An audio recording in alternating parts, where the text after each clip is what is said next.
ՄԱԿ-ի փորձագետները կառավարությանը հարցադրումներ են ներկայացրել, հետևելով մեր իրենց այդ գրագրությանը,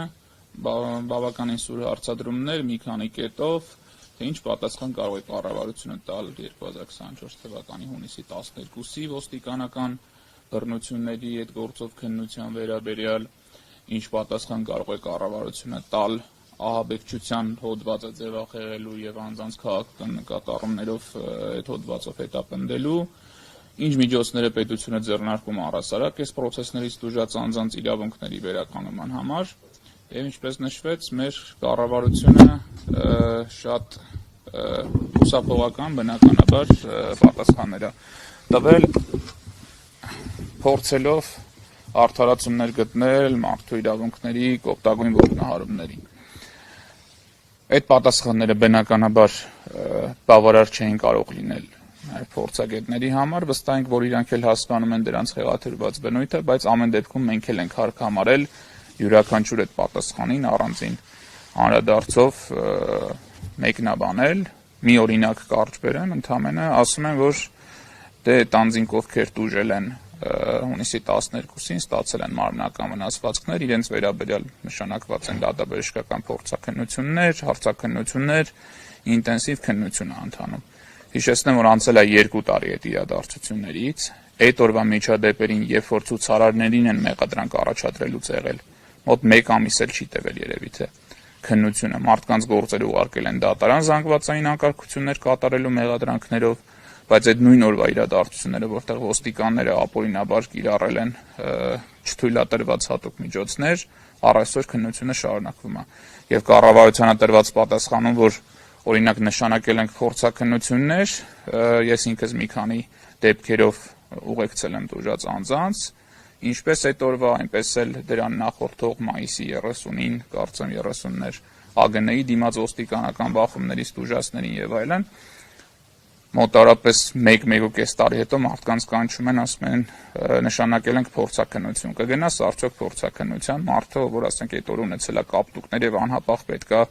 ֆիքսվեր նրա նկատմամբ բռնության խոշտանգման դեպքերը, բնականաբար իմաստ չունի, որ այդ անձը գնա ներկանա փորձաքննության, որտեղ հետք չի մնալու 1 տարի հետո։ Իհարկե կան մարդիկ,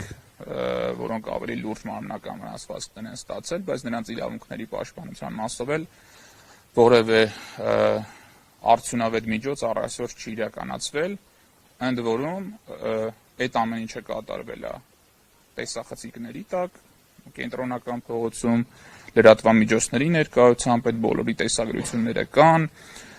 կան հստակ տեսագրություններ, ինչպես են ոստիկանները բռնություն գործադրում, օրինակ Աբրահամ Գասպարյանի նկատմամբ, հետագայում իր այդ կադրերը կան հիվանդանոցում, արյունլվա վիճակում, կան բազմաթիվ այլ տեսանյութեր, այլ ցուցարարների ծեծի ջարդի ու այդ բեկորային վնասվածքներից ստացած խնդիրների եւ կհիշեք կենտրոնական դժբախտությունը, ասենց ասեմ,